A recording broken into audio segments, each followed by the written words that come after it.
jonka nimi oli Pomo. Lempinimi oli Pompa.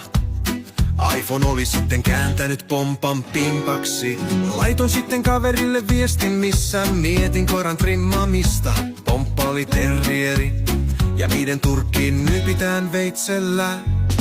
Pimppa pitäis trimmata, tekiskö itse vai veisko ammattilaiselle?